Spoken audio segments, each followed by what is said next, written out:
so God works in periods and God works in like cycles. There's a time for everything. There's a time to be born, there's a time to die, there's a time for this. And we know that in the ministry, or in life actually, in life you would know that when you turn a certain age sometimes, it represents a change in your life. So there are changes that happen in any sort of like growth, be it in an animal, be it in even what you call this, a butterfly. There are things that happen at certain points. So if you look at like a butterfly, right? At a certain moment in its life, certain things have to happen. It has to transition from one thing into another thing. And the same is with you and I.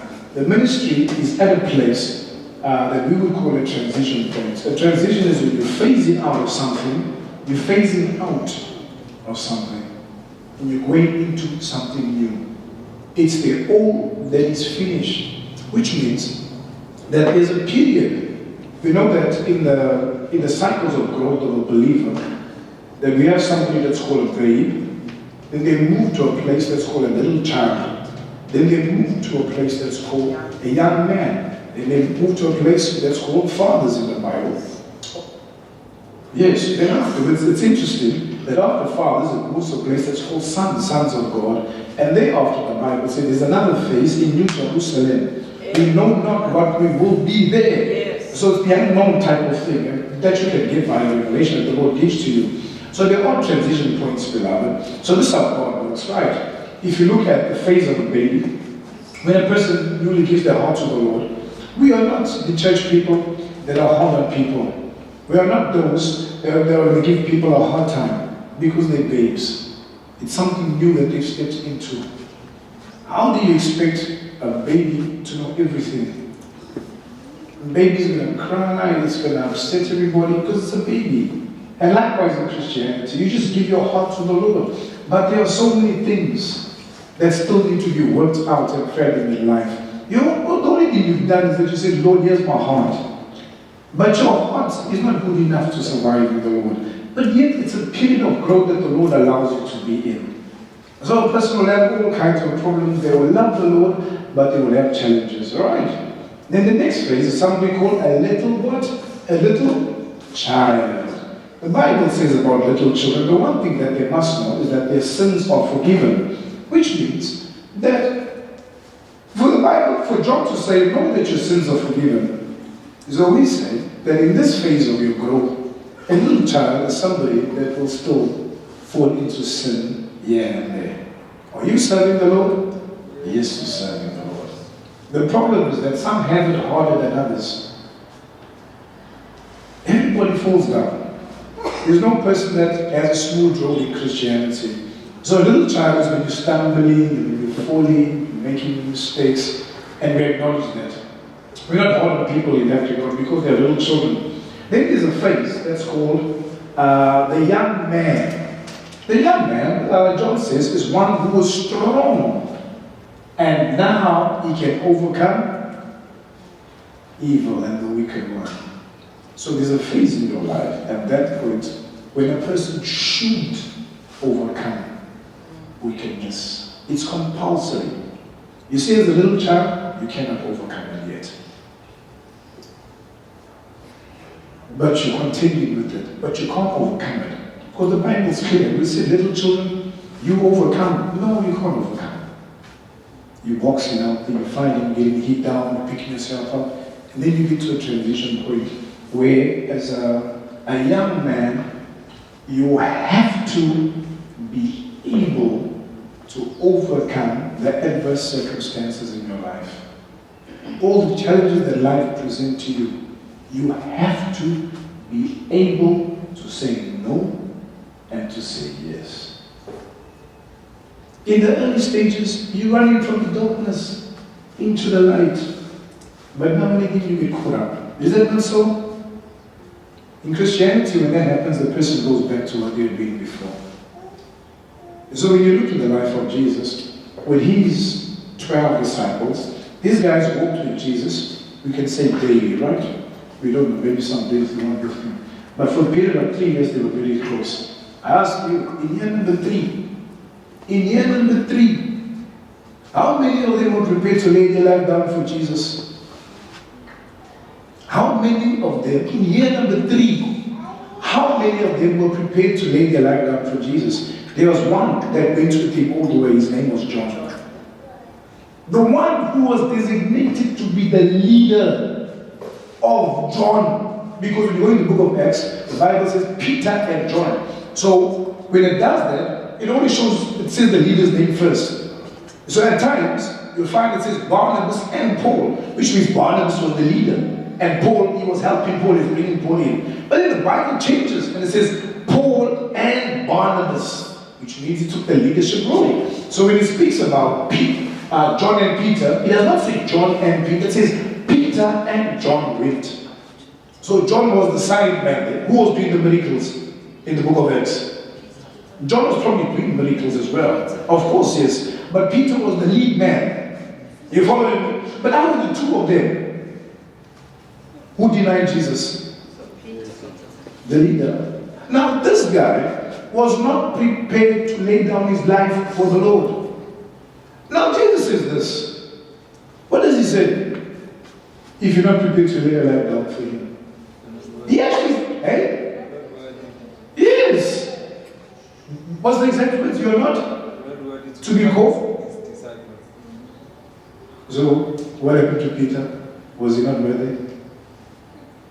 But how is it that in a few days' time afterwards, he was worthy? It's the phases, beloved. In one phase, the Lord allows certain things. There came a time in his life. Did he lay his life down? Yes. Why is it that when he was in the garden there, he ran away, all right? Then on his own strength, he fell bad, and he went chasing Jesus, following from a distance. Then when they saw him, they found him out. They said, hey, you are one of him. What did he do? He denied him. When they said it again, what did he do? Yes, and eventually he denied him, saying what words? The words that we hear so commonly. He swore the people. He says that I don't know this man. But he never said it like that. We're talking about Jesus. Now, I'm not going to say the word because it's preaching. But I will give you the ... He says that in our language, I effing don't know this man. Peter said that about Jesus. He swore. The Bible says he swore. And it was a lady, a young maiden, a girl, who was confronting him. How is it that Jesus still accepts him afterwards? It's phases of life. So in that phase, there's nobody who could do it, and Jesus knew it. And he got no hard feelings to anybody. But there comes a time, you know what Peter says? No. Don't crucify me like how you crucified my master. Do it upside down. Do me upside down. So he went further, which means at that phase, he was able to do it. You following me? So you find like in ministry, I'm a pastor, all right? If there are certain things that I do as a pastor, I cannot continue as a pastor. If there are certain mistakes I make as a pastor, I cannot continue. We have to shut it down. Say, hey, next better man step in. And I will sit down and work. Because at certain phases, you just can't do it. But at another phase, babe or little child, you get me? Because it's a phase of your life that certain things are required. So, what the Lord is doing, beloved, is that this is one area that we never focused on, the giving of money and things like that. When the ministry started, we did not focus on it, right? For reasons, we would say that because it's been so what's the word to use? Misrepresented, we shied away from it and we kept it for after the service, and sometimes we even forgot it. But in doing that, that is just because of what is out there. And it's not the will of the Lord. No. And so it's not the will of the Lord that we hide something that's so important in the Bible away. The problem we have is that many ministers have misused this and have run amok with the offerings and things like that. And they've ripped off people, they've done an auctioneer. We have 10,000, we have 10, we have 10, we have 5 with 10, we have 5 with 10. No. We need 7 with 10, because 7 is the number of completion. We need 7 people to give 10,000. We need 7 people to give 5, etc. Have you seen that? Yes. Have you seen that? No? Have you seen that? Yes. Right, and then sometimes you come and you speak for 40 minutes beside the service, and so you find all crazy things. You know the story that's happening with this. I don't even need to go on. It's been manipulated and all of that. But the fact that there is abuse in it does not take away from its original purpose. You're following me? And as a ministry, if we do not teach on it and highlight its importance, then there will be some level of failure in the ministry. You find with God, with the nation of Israel, is that there's one thing that is rather at the center of the nation. You know what's that? The one thing that's at the center of the nation of Israel is what? Is their worship center, correct? If you take it away, what do they have? There's absolutely nothing going on. So, when you come to the church circles, if you take worship out of the church, what do you have? As important as the Word of God is, you take the worship out of it, what do you have? There's a vacuum there, correct? The thing is about the worshiping of God, about worshiping God. You know the Bible it's so clear. Let's go to a scripture, right, brother? Let's go to a scripture. Go to Isaiah 29:13, please, guys. Isaiah 29:13. So, about 2 months, 2.5 months, we can say, close to 3 months, the instruction from the Spirit of God is that we must create a sound, our own sound, in praise music. Specifically in praise, it was not worship. It says create a sound in praise. So as you see, when we do our worship, we don't have anybody playing keyboard, we don't have anybody playing anything here. So what we started with was, we went and looked for existing music, and we sing it again. But when we look for praise music, Pastor Deborah, could we find anything? We struggled to find praise music. And so the one day, I heard, create a sound in praise. When we heard that, I think it was, I can't remember the time, but Brother Sprader was the first guy. We created some song, that holy thing, you remember? And we went to the studio to the guy and said, hey, can you do this for us? We need to create this type of music. And we explained the concept that we wanted. So when we went there to him, we explained it to him, we did everything.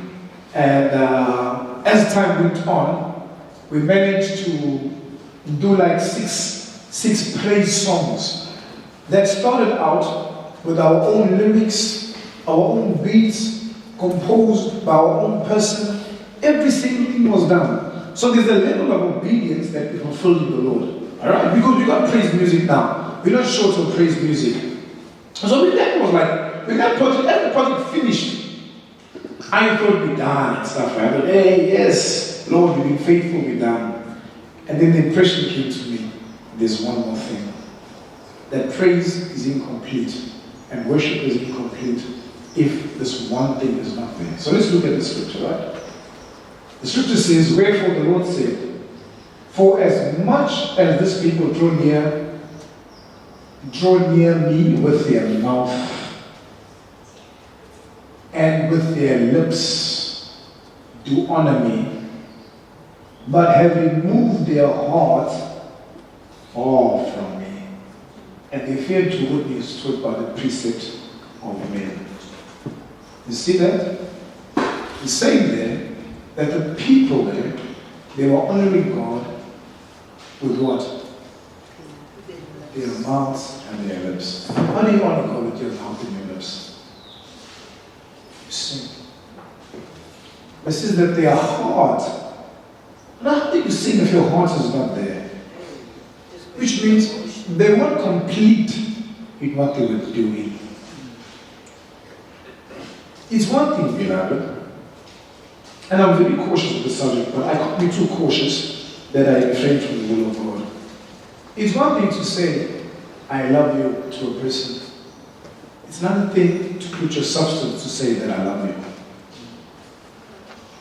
Because this, I'm looking for revelation, not able to break it, but it is what it is. You can't say that, hey, I love you, but we're not prepared to be part with your substance for the work of the ministry. So what we have put in place, like in church, that we have a time when the books are open. For the sake of the people, because there's been so much mismanagement and so much chaos, they say it's fine. Remember, look what's going on. As a matter of fact, I'm not involved in that. Am I involved in that? I don't take it. So there are designated people that collect the offering. They do it. They collect it. But when it comes to the decision making, they don't make the decisions. The pastor makes the decisions, but they know about the decisions. You get me? So they're not there to make decisions. They're there for accountability. So that me myself, I don't get tempted with this money that's there. Is it possible that I can get tempted with the money? Yes. Of course yes. Is it possible that I can use the money for my own things? Of course yes. So what we do is that to protect that, we put in accountability structures. That you're the guys that are designated. However, when it comes to the making of decisions, it's the direction of the one that the Lord has appointed. So if he says, we need to buy 4 keyboards. And they say, but Pastor, no. You don't determine what. We wait for the vision of the Lord. So we went into the studio. You guys would know that friend of mine. So he like sort of like helped us out with the rates and stuff like that. But those, we got 15 songs in the studio. 1-5 from the studio. And they're not, it's not a cheap, like process. But this is what the Lord said, go and do the music. So we go. The money is not the problem, we go do it. It's not for those that are in the accountability structure to say, no. You can't do 7, do 3. No. We're doing what the Lord said. So whatever I hear the Lord say, we do. You get me? And so that's what we do, and that's what we carry out. So the accountability structures is there in place. And then on I think it's like an annual basis or whatever, we're more than welcome for people that are in the church. Once we've done the books, we say, there's the books, beloved. Please to see it. There's a breakdown of everything that we got as well. Example is like with the Kumbi. The Kumbi, I didn't want to do anything with it, but because of where the ministry is going, we had to put a level of like a nice sound into music because of the album and stuff like that. So we did it. Don't know the cost of amps and this and stuff like that. You see? But this is what the Lord wants, so we do it. We carry it out. So the role of the people is not to direct what happens with their giving. You get me? Your role is your role, my role is my role. I can fulfill my role, you fulfill your role. So when you look at the Bible, you find that there are certain patterns where God uses people and he describes their lives, but in describing their lives, he's revealing himself under all of it. In the nation of Islam, when they appointed a guy by the name of David as king, you remember that guy? His name is David, right? When they appointed him as king, the one thing about David, the one thing that David had was that David loved God, yeah? And the Lord even said that this guy was after my own heart. David is a guy that was extremely wealthy. But there was one thing David only wanted to do, Kirk. There was one thing he wanted to do. And you know what was that? He says, I want to build the temple of God. Because the presence of God, the Ark of the Covenant, it was in like a tent-like structure. The tabernacle. Curtains and this, it was in a tent-like structure. And David was like, no, Lord. to build your temple. I want to do this. So David, he got together the entire amount for the building of the temple. The construction, you name it, he had it. And he came to God and said, God, I've got this. I want to build your temple. You know what God said to David? He says, David, not yet, my son. Your hands got too much blood in it to kill too many people. This is not for you to do for me, but your son will build the temple. You follow with me? But his heart was whatever position that I acquired in life. The first thing that came to his mind was what? The temple of God. His heart. So not only is he saying, Lord, how lovely you are, but his concern is that let's build God a temple. It was his number one priority in life, beloved. And here's the thing, that's the hardest thing for us. When it comes to God, you know God got a certain standard, and that's his standard. When he deals with Abraham, Abraham's got all the wealth that he can have. He's a wealthy man. So his wealth, his heart is not attached to his wealth. It's just there. Anytime you can just give it. It's not a problem. But there's one thing that's attached to his heart that he waited for 20-something years for. You know what was that? It was his son. Guess what God asked for? Did God ask for all his riches? Or did God ask for the thing that had his heart, Jared? The thing that had his heart. He says, give me the thing that has your heart. You see how God is? He says, give it to me. Lay it down for me. So to Abraham, that was laying down every single thing. What do you think Abraham would rather done? Give half of his wealth or his son? I'm saying if there was a contest in his heart, we'd say, no, we'll take the money. But the Lord is like, hey, to me, you're giving me a deaf, something that's deaf, something that's lame. It's a lame offering. The standard of the Lord is always whatever is the best. Number one is your life. You know that. If you give your life to Him, then the substance is not a problem. But here's the thing about life, is that sometimes to get to the place to give your life, the thing that has got your heart, the Lord is going to work with. And you and I know, one of the things is money.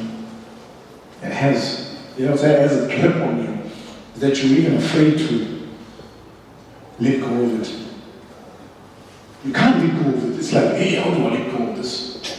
And if I do it, I let go whatever I can. Whatever state I can do. Now, in itself, that's a little bit noble and stuff, but is that the will of God? Is that the requirement of God? The requirement of God is the requirement of God. It stands alone. So what happens is this, piece by piece now. It might happen over 5 years, over 10-year period. You first give Him, you give it. Oh, but after you gave, it's like, oh Lord, you know I need this money for this. You know I need this money for this. You know I need this money for this. And it's a hard give. It's a sore one. It's breaking your heart to be part of this money. It's going to be a process. It's going to be a long time. Because the place where you are is that this thing is gripped your heart. You can't just live like that. That's why there are phases in life. Can you see that? There are phases too. There are sometimes when a person, I'll say to the brethren here, best faith and Poland, I highlighted something today. And so we're very open. I don't think they'll have a problem as well. So the one day it was just on my heart to do something for them. Because they're every single day in the speed room, So I said, hey, here's a small something for you guys. So in the week, I asked them, when we were explaining this revelation, I said, guys, tell me, with that small something that you got, what did you do with it? Remember, I said, did you even think of God when you got it? What was your answer? You said no, right? Yeah. Remember, Faith? Because, you know why that is the case? Partly, maybe, we can put blame on me, but it wasn't the right time. But the mind is not tuned in to like even think about God and money and stuff like that. Because that's the bottom of it. You see? So in it, you can see that there needs to be this good teaching that needs to come out. Because the one thing about God is that God is not here to take from you. But does God need money? God don't need no money at all. Can God provide for the ministry via one person? Yes, God can do that. Can God bless one person in the ministry and then everybody doesn't need to worry about money and stuff like that? Of course, yes. But is that the plan of God? Okay? So, in order for you and I, you see, it's hard to say because I don't want to speak about the benefits. The benefit, you see, there are certain things that the Lord will do in the ministry, right? Like where I know with regard to you guys, people will call it millionaires. I know that for a fact. I know you guys will be in the Lord, you'll be very wealthy in finance and stuff like that. But I don't want to make that your motivation to give. Because then that's also out. Look what the Lord said. I know that in the ministry, look what the Lord does. The Lord uses Pastor Deborah and my life as a pattern. You know the reason why He's doing it? He's patterning our lives for your sake. But the amount of time and the pain that we have to go through, you won't go through.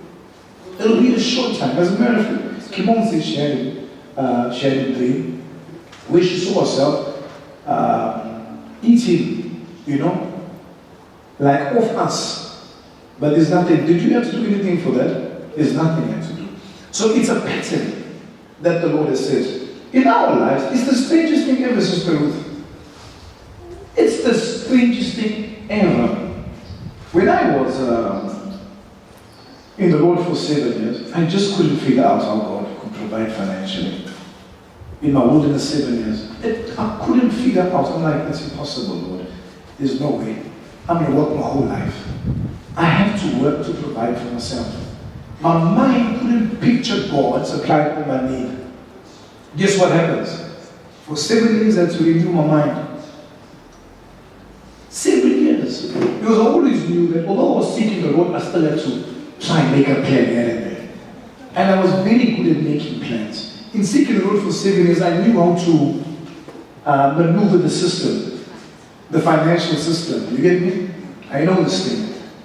This whole year, I know I don't need to pay him. And I know there's nothing that he can do to me. Absolutely nothing. I know that. That one, I've got to be careful of him. That one, I want to be careful of. In the work that I did, I knew how to maneuver. I can get money there, I can move it here. But it was just circulating. So I always could make a plan, correct, baby? The lights got cut many times. I knew how to make a plan there. This happened, I knew how to make a plan there. But God was working in my life. But I couldn't picture God providing financially, Sister Ruth, for us. I just couldn't. The one day, you know what the Lord says to me? Don't go prospect. Don't go about your business. Don't go look for clients. Stop it. It was a moment of like, how do I live? So I stopped it for the month. The month is coming to a close. I'm crying to God. God, but what is going on? This and that. Crying before God. I don't even know how everything planned out. Everything. The next thing you know, the Lord Himself has done some work in our lives. To the effect where the things that I was worried about, Sister Ruth, have all was taken care of. So I know the story is that a person on the outside will feel like, hey, I'm counting David's children in the creche. And they are children who are in the creche. Oh, we got so many. How much you charge, David? I charge so much. Oh, you're getting X amount, times that. No. It's still not working out. What is going on here? The ministry is a very small ministry. Started out, very small ministry. The equipment is close on 200,000 rand. But hey, I just always got something up this sleep.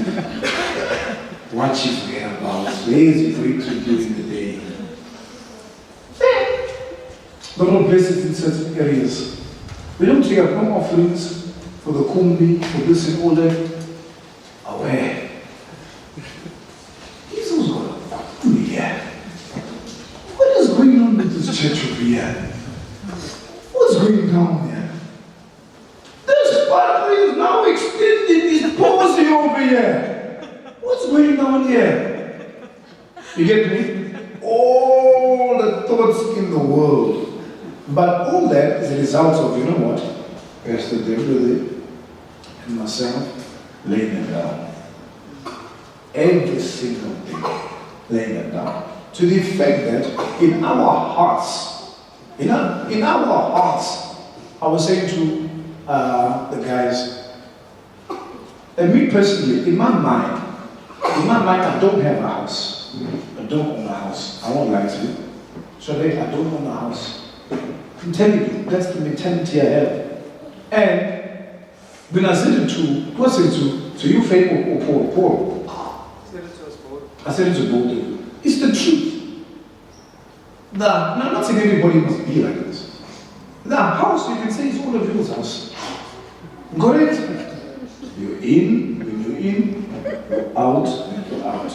Cappuccinos, your African boycotts, your biscuits, even the prop that I put around there. You know when you prop something, hey, these ladies, you prop it around the corner. Even the prop, Loxy, is gone. Pretty good out.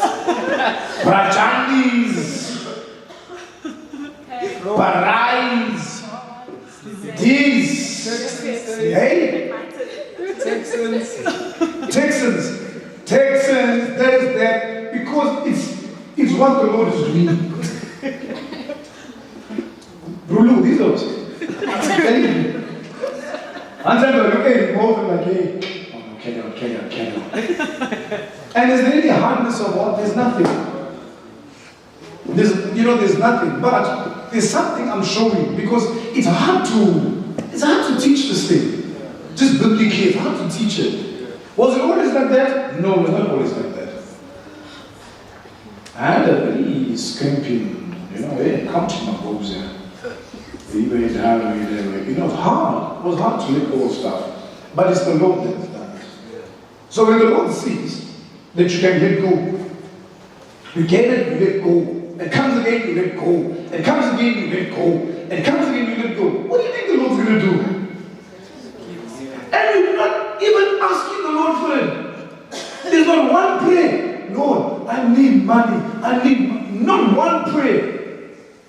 Because we picked up what you call the pencil with God. Is that you don't go after money with God. You go after Him and His ways and His operation. And you get deep with Him. The more you get deep with Him in that way, what do you think He's doing? He's looking for ways to bless you. So we learn to play the game with God, Baron. Then when He's looking, when He wants to bless you, you know what to do. Get to work with the Lord, but Lord, I will do for you. For the Lord to bless you, say, oh Lord, I'll do for you. Whatever He wants to do for you, you do greater.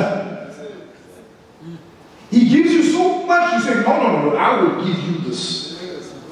You go at Him, you don't let Him go. When they came to like Solomon, there's Solomon, right? Solomon could have asked God for anything. He's like a ladder. Under feet, boof, genie. You want to wish, what is your wish? The man can wish for any single thing. If God catches you at the wrong time, guess what you wish for? Hey, Lord, bless me with a golf one, low homes there, a little bit of teeth sound, and all that thing. I'm content with you, God. I don't need nothing else. What is a golf one that to do with what the Lord can do for you? You think somebody will ask for that? Yes, because the mind is so small. Guess what Solomon says? He says, Lord, people are great and mighty people. And me, I'm just this young boy. What I need from you is this. For what? For the sake of ruling your people. Hit that nail on the head with God. He didn't. You know what God says? God says, okay, because you have not asked for the life of your enemies, you have not asked for this, I will make you like that. Guess what Solomon does? When God does that, Solomon says, hurry, I will build this temple. He takes his own wealth and he starts. He doesn't wait for the promise of God to materialize. He starts with what is God. And he says, I will build your temple. You want to give me wealth? He says, no, I will build your temple. Can you see that? It's that. You don't wait for God to bless you. In the Bible, who's more blessed? The one who gives or the one who receives? Yes. So both are blessed, but the one is the more. So the one is the more blessed. It's only natural that you want to go for that one. So I was saying to the guys, I said, look at this. Even if you find a 5 rand laying around on the floor somewhere, your heart must be so picked that Lord, it's not about the money, beloved. It's about the heart. The heart needs to be sorted out. So the fact that a person can say, I have a 5 rand, let me go exchange it for 2 rands and 2 50 cents. And come with a 50 cents. 5 bob. Come with a 50 cents, rejoicing before the Lord. What is happening? It's not the money. The money's got nothing to do with it. It's the heart that has been sorted out with this hold. You follow me? If I'm earning 100,000 in a month and I come here and dance it, Jerusalem, and I put my 5 in there, right? And you come and you found this 5 rand and you put 50 cents. In the eyes of God, in the eyes of God, in the eyes of God, who is the one? The 5 rand. When Jesus did it, he goes to the temple, he says, oh, this one is the right one. She's doing it the right way. And what was she giving? It was mine. Hey? Yeah, I was just giving it to you and I. What can you do with it? But what was she giving? She was giving her heart. It's her heart that she was giving. Now, when we look at the nation of Israel, you find that David, they were a very strong nation. Correct? It was David gave his heart to the Lord. With Solomon, he went off of David, but because of the wisdom, it was such a mighty and strong nation, nobody came against them. But the one thing that they both had was that the presence of God was there, the temple was there. You following me, guys? Yeah. Now when you go on to his son Rehoboam, and to, I think it's Abijah, then Asa, you find that up until the period through Jehoshaphat, until they came to this king called Hezekiah, in that period, Baloo, what happened to the nation is that the one area they got robbed with. The one thing that they stopped doing, they stopped sacrificing to God. And the moment they stopped sacrificing to God, the other nations targeted them and their wealth. Yeah. And stripped them to pieces of their wealth that David accumulated. Remember, Solomon was the most wealthiest person. And he accumulated, all got robbed from them. Every single thing was taken from them. How is it possible? So you find in life, this is what happens, right? A person that has it hard to release, like financially, you find that it's a perpetual struggle. The struggle will never end.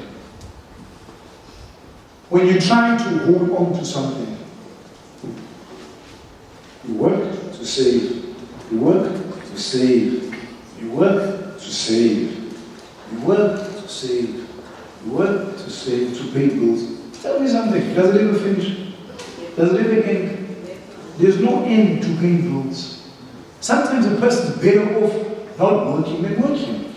Because the one that is working is in debt for minus 150,000 rand.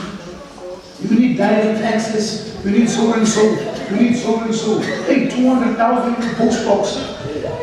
Hey, you need 200 of these O's. Let's check. You know you can't make the repayments. So for a period of time, you live above. For a short period of time. But then it comes back. Hey, you consolidate everything, take one loan, pay off everything. That one amount is so high that you can't do it. So the person that never ever sacrifices and lets go, they're the person that eventually in their life, they get dropped. Because how can they be blessed? How can they be blessed? Because the Lord says it's more blessed to release it than to hold it. You follow me, beloved, you getting me? So, when you look at the life of the nation of Israel, the moment the worship is taken out, which includes the sacrifices. In their time, you can't come say you worship God and there's no sacrifice. So, the moment that part is taken out, guess what happens to the nation? They are conquered nation. Their wealth comes and gets taken from them.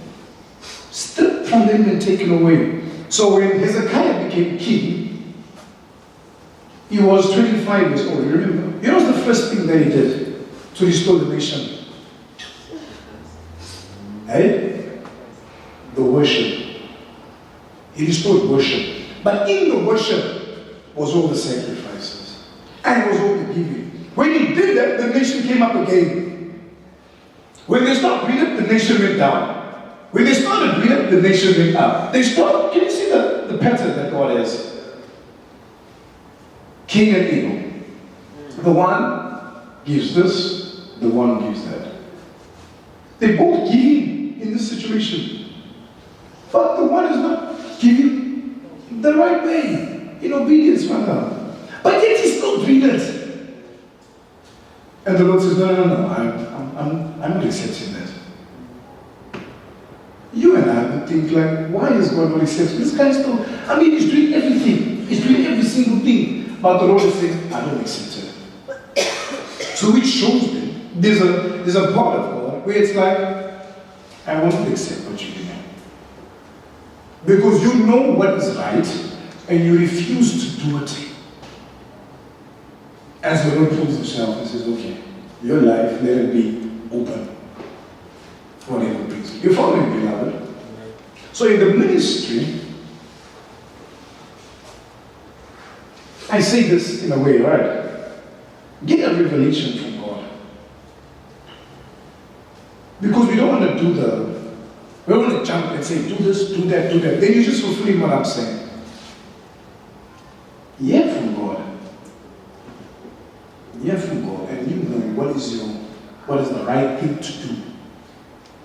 You see, God can't come against you if it's, hey, but no, this is the right. But if you're going to start compromising with God, you're going to start throwing at God, like, hey, God, you know the situation. You know this, you know that. You know I have this, you know I have that. You know how bad things are for me. Then it's a different story. Then it was like, hey, the praise and the worship is incomplete. Can you imagine? You wake up in the morning, right? You wake up in the morning, you prepare yourself, you do everything, and at the end of the day, God doesn't accept you. Accept what you give him. There's something that's there about this thing. That 100% I don't have it. I won't lie. You see, Mom? There's something that the Lord will reveal, but I don't know what happens. You ask him to say something, then afterwards, he let me know. There's something about it that we'll get. But it's there, but the revelation is just holding it down. But we'll get it. Because when you look at the life of Abraham, when he covenants with God, the man is actually doing wrong. But this financial covenant that God has with him still prospers him. And it's strange I'm talking now. That the man goes and is willing to like give his wife away to another man to take her.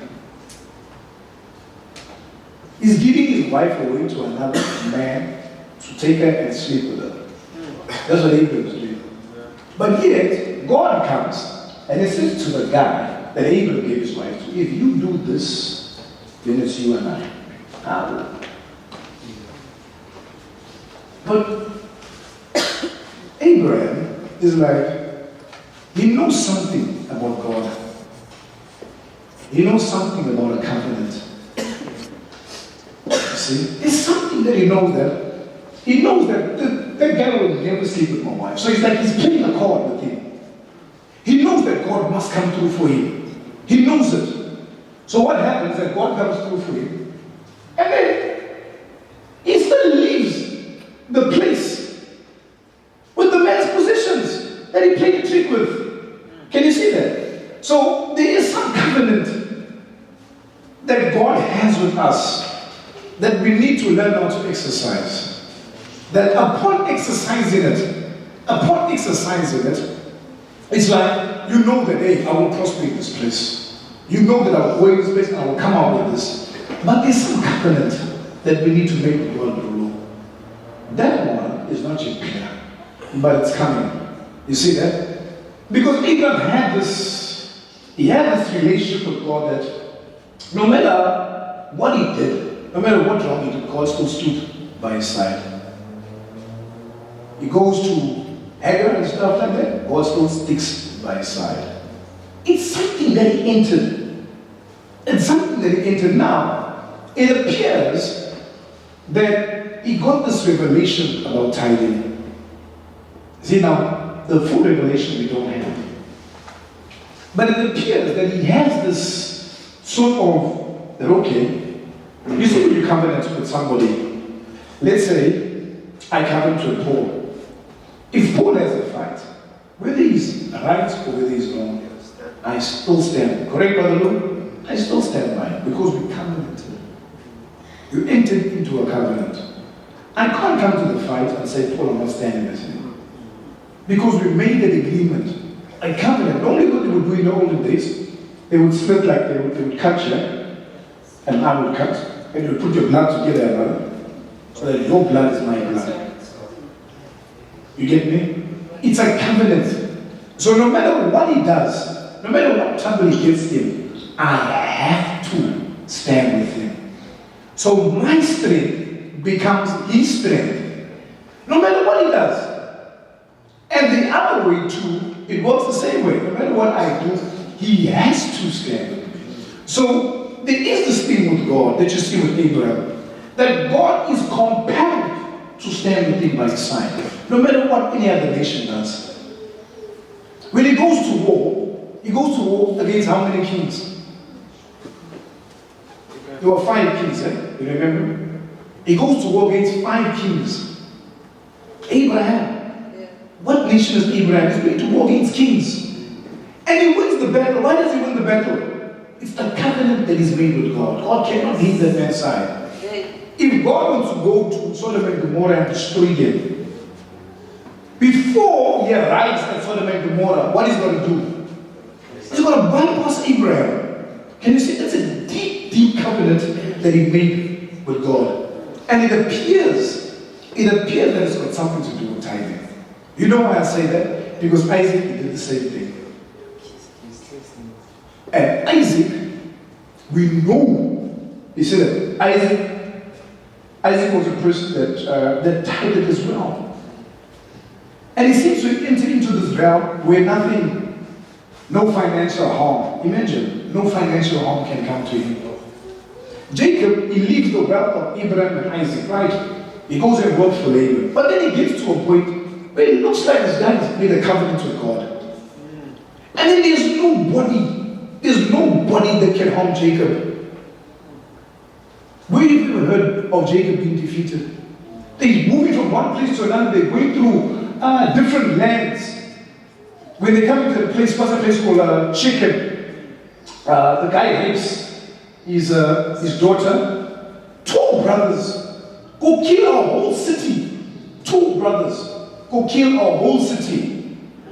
And they take everything with them as well when they kill the city. So there is something there. I'm not saying that we have it 100%, because we need to dig into it. There is this covenant, mother, that where a person binds themselves to God in such a way that God cannot not do anything. How's that English? He's obligated. Everywhere you go, He blesses you. That's the place. You say, hey. Imagine every single place. That's why the Bible says, wherever your foot treads. If you go into a place, no, I would say that one day. And say, hey, this guy is overdoing it now. It's a covenant. You step into an evil place, and there's finance in the evil place. The covenant is the covenant. It works everywhere. It works in a casino. It works at cable. It works at Teflon. I know all the names. It works every single way. It works on the stock market. It works in Wall Street. It works every single place, the covenant. What is the difference? Let me ask you this story. What is the difference with Wall Street and a casino? You know what's the difference? Is that on Wall Street, if you invest 1,000 rand, you lose 50%. In a casino, if you invest 1,000 rand, you lose 1,000 rand. You lose all of it. Now, I'm not saying go and do all of that. I'm talking about a covenant with God. The Bible is clear that wealth is in whose hand? Hey? The wicked, eh? Yeah. Where is wealth? Tell me something today, right? The wealth today, I'll tell you where it is. Before it was Wall Street, before it was here, before it was there, most of the wealth today is on social media. Yeah. A lot of the wealth is on social media. A lot of the wealth is in these online activities and this and that. A lot of the wealth is in what we would call the gambling association. Gaming association, gaming and gambling. It's all there. The Bible says that wherever that wealth is, it's laid up for who? It's laid up for the righteous. It's there for who? It's there for them. So, if it is in all these places, it's like Abraham. Abraham steps into a wicked place. When he leaves the wicked place, what does he leave with? He leaves with substance. He steps in some other place, he leaves with what? Wherever he goes, he leaves with substance. So, there's something that we need to learn. I'm not saying that I have it, I won't lie to you. But it needs to be revealed. Because, let me give you an example. I'm actually looking for this true story. There was this guy, right?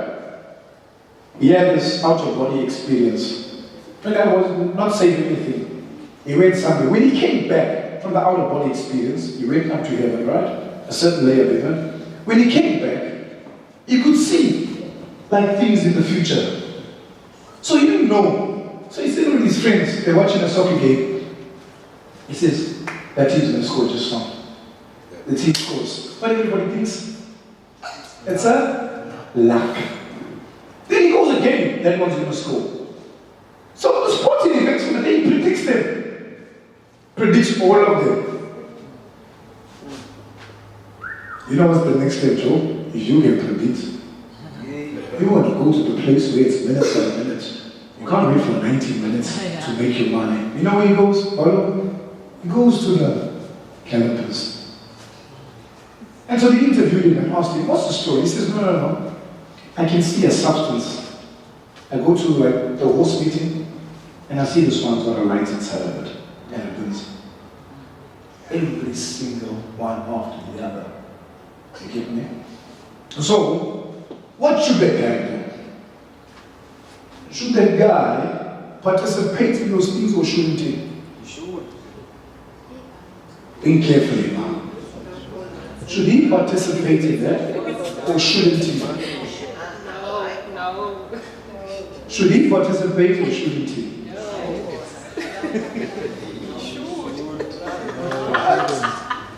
Should he or shouldn't he? I'm going to ask you this, right? So tonight, when is Powerball and Lotto what days? Thursday. Alright. So if you have the dream, and you get these 6 numbers, what do you do? I'm asking, what do you do? If you have it, what do you do? Sister Ruth? Hey? You give it to someone else? Let's give it to me. Oh, give it to me, please. I'm like,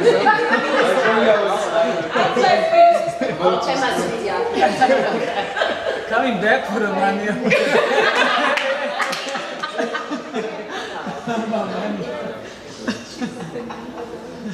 This Kelly. I heard you call him out one by one. One time. True. You never. True, eh? She could have called all of them, but she started laughing. Oh, she started laughing. So she never finished. But she called like 4 or 5. You are calling out the draw. One by one. You see, I'll say this right. When you work in the finance industry, you realize something, Sister Loxie, that across the board, show me where is righteousness in finance. Show me one place that is righteous. Take your job, for example. Take any job.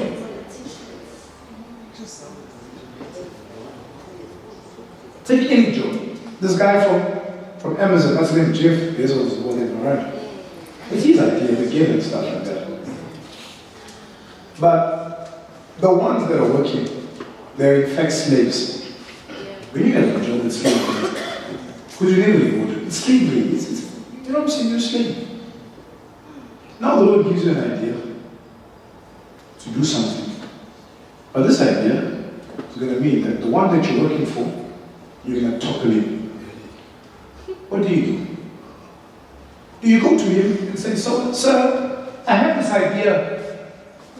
And you give him that idea. Alright? And he implements the idea. And he makes himself another 5-10 billion rand. What will he give you? What will he give you? Thank you so much. What else will he give you? That's all.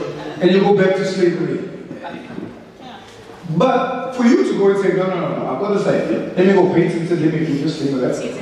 And I'll go into this business. But there's others that you topple the whole industry. What would you do? If the Lord gave you a way for that bank that you bank with to make 1 billion rand off that bank, what would you do? Oh, what about the employees? They'll get changed if I do all of this. What would you do, beloved? Hey? Yes. Listen, beloved. Here's the thing. That's one of the biggest challenges. One of the biggest challenges of Christianity is that the darkness there to go into or to always run away from. You first run from it, alright? But then there comes a time you're going to do what? You're going to go away into the darkness. In and out. Hey, Sister Ruth? Some of them? Yes? Yes. Now, our mentality and thinking, oh, this darkness is good, that darkness is bad. This darkness is good, that one's bad. This is good, that one's bad. That is our thinking. It's got nothing to do with the Lord. You with me? We're almost close, you don't worry. We're almost there. See, once you sit there, Candace, you get the first wave. Henry, what's going on? You're putting Kelly on the other side. Come on, man. Beloved, you follow with me. Here's the thing. If you think that you're going to get wealthy by, you don't have to set up a business. The Lord gave me a dream that we invented some cream that heals hands and stuff like that. And the formula was too fast, so I couldn't record it. My thinking is, why must I go into the business of making creams and all that? Hey, the Lord bless me then. Take the formula and sell it for a few millions. billions or whatever, continue. I'm worshiping the Lord. No, but we worried about business. This guy calling me, we are on top of this, with this. No, man. Sell it. You know what you do? Sell it and back on the knees of with you, Lord. You know what I mean. There was a lady, and I'm closing. True story. This lady, she prayed this prayer to God. She says, you know what, Lord? What I want to do, I want to give you $2 million. The only thing I want to do is give you $2 million. I want to feel what it's like to give you $2 million. You know the story? You know the story? The Lord gives her a dream to draw something. So she draws what it is in the dream. She doesn't know what it is. She wakes up in the morning, the Lord says, go to so and so and show them. She goes to the person, the physician. They look at this, where did you get this from? She doesn't know what it is. It's a design for some type of new technology that they needed to advance their work. So they call in some people from the process and they come out. And they say, man, we've spoken to everybody and we would like to give you $20 million for this.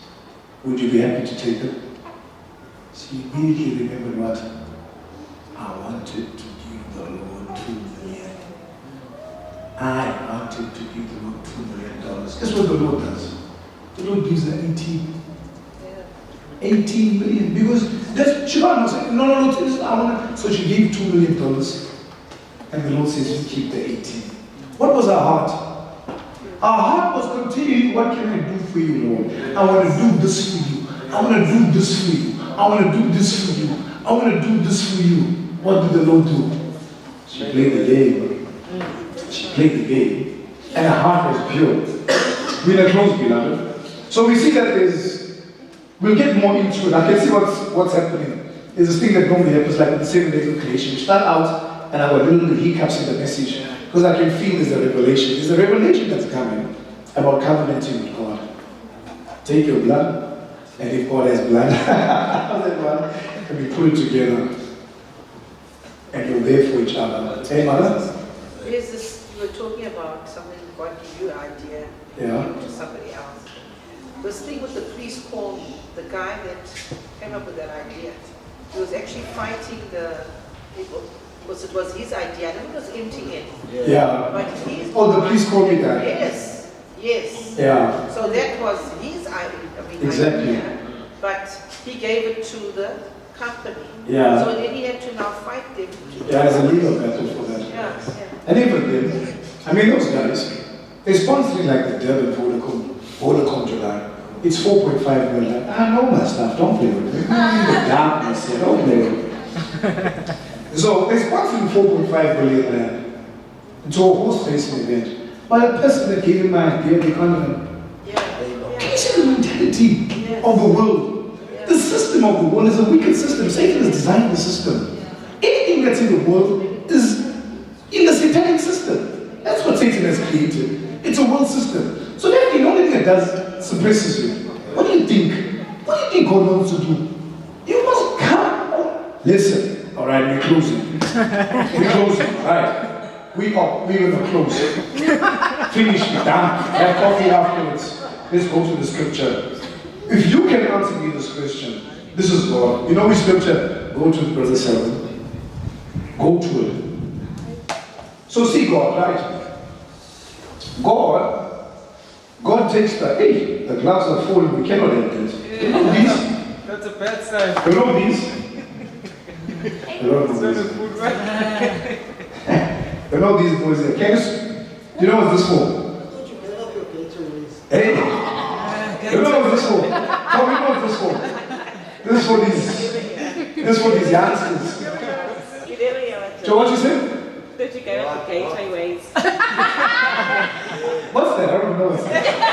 All things are passed away. Tom, those these boys.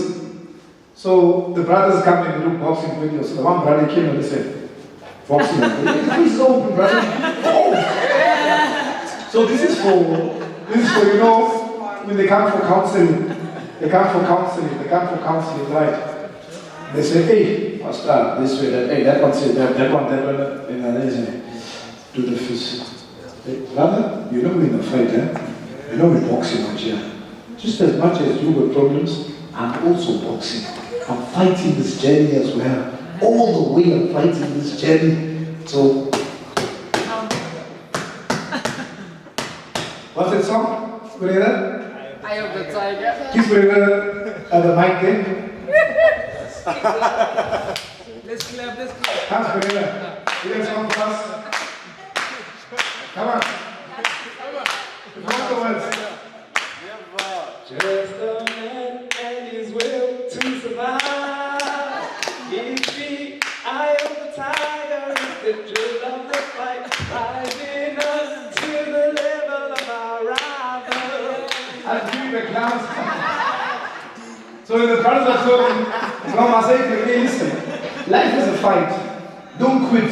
Take your gloves up and start boxing the situation that presents itself. Yeah? The Bible scripture. Exodus 3. Exodus 3:22. You got a voice there, Pereira. How's that? Thank you, brothers Pereira. We boxing now. Exodus 3:22. Now, I want somebody to explain this to me, Malu. Egypt. What does Egypt represent? Slavery. Does it represent the world system? Yes. The same one that we're working in? Yes. Were the Israelites in the system? Yes. God wanted to do what? Bring them out of the system. But when God brought them out of the system, did he just bring them out to nothing? No, substance. How did he tell them to get the substance? It's one of his ways. Alright. This is what God says. I was 21 there. One of his. Let's build it up there. 3:21. Where are you in? 3. Go to 21 there. Right? So this is God talking to Moses. And I will give this people faith in the sight of the Egyptians, that it shall come to pass that when you go, you shall not go what? Empty. So God is taking them out of the system. It's time to come out. But every woman, that's why when we did the teaching, we said that the women are the one that are more sharper than the men when it comes to this area. But every woman shall do what? Borrow of a name. Hello? When you borrow, do you pay back? Supposed to.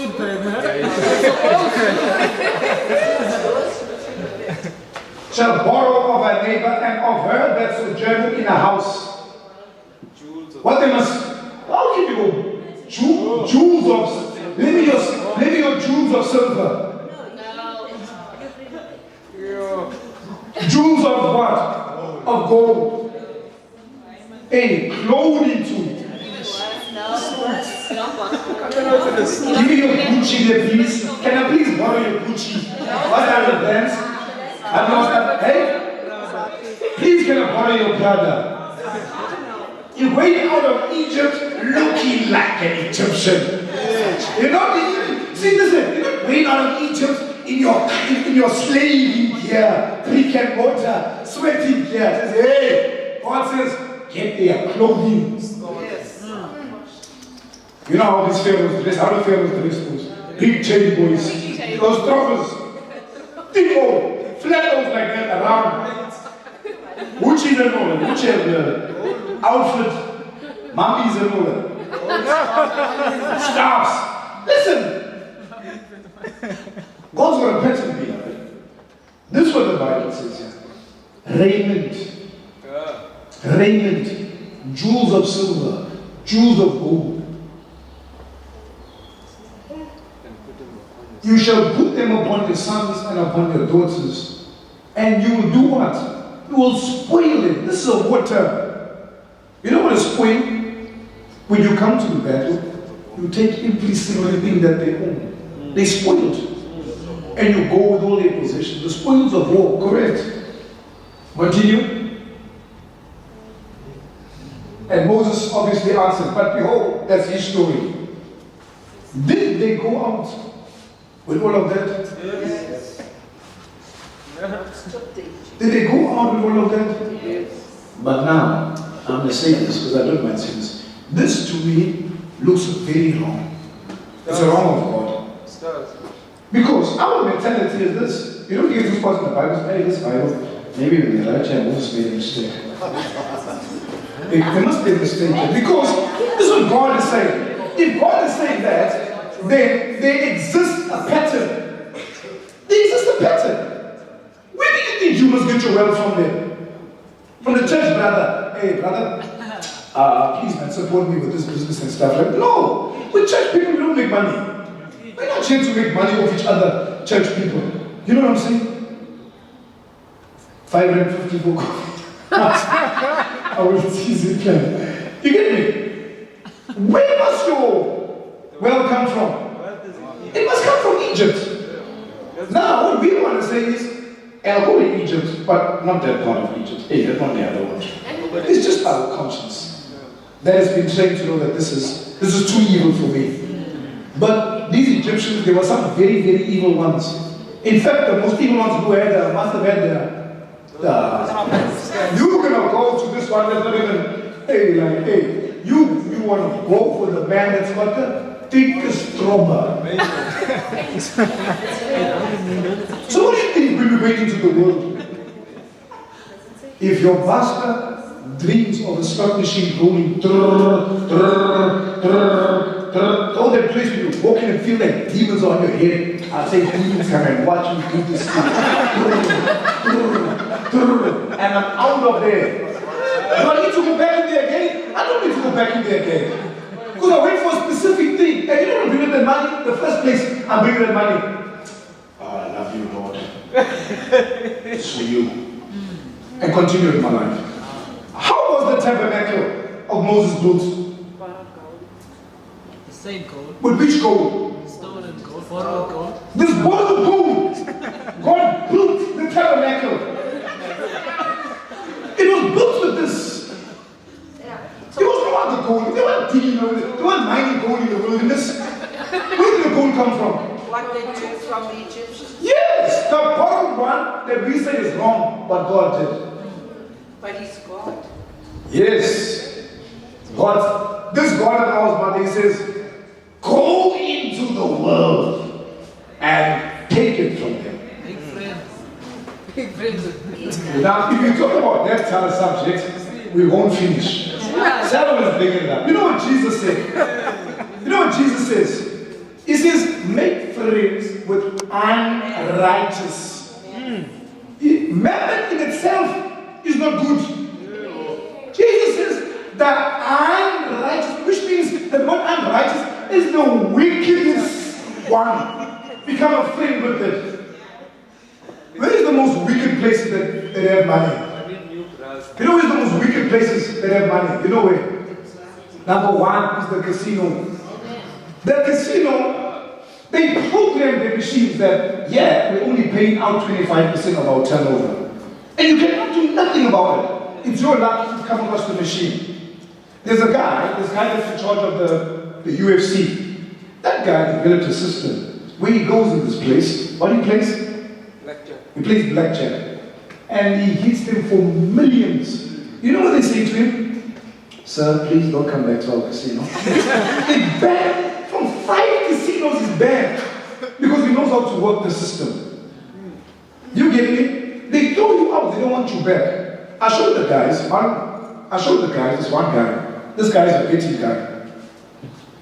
He bets 3 million, like 3 million a day. Every single day he bets 3 million. And he makes about $250,000 a day.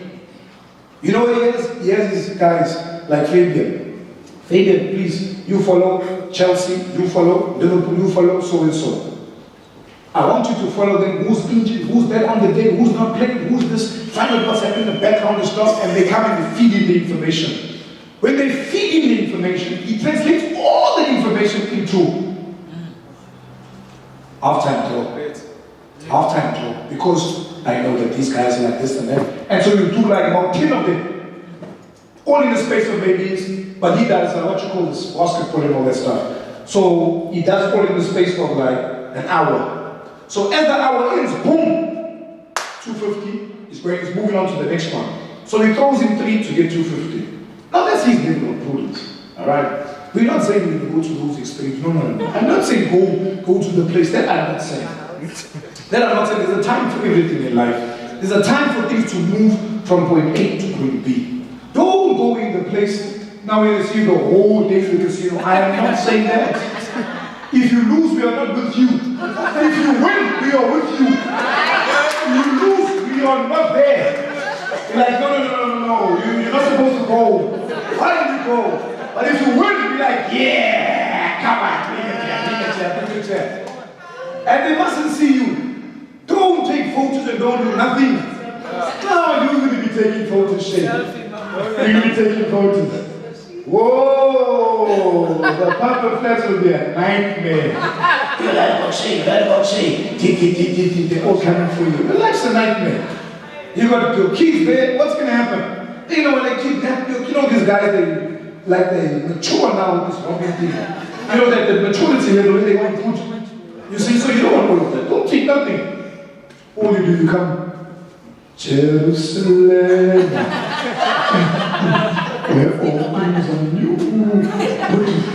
Jumping, all things have passed away. You get me, beloved? You see why I'm saying that? Is that our minds mustn't be on this.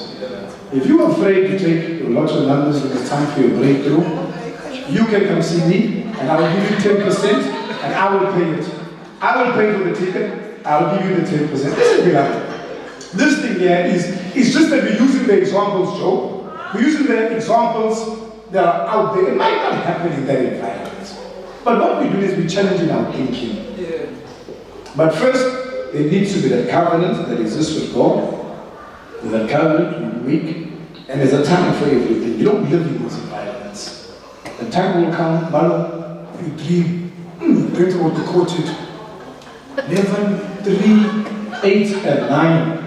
They want race number 7. Race number 7 is the biggest race of the day.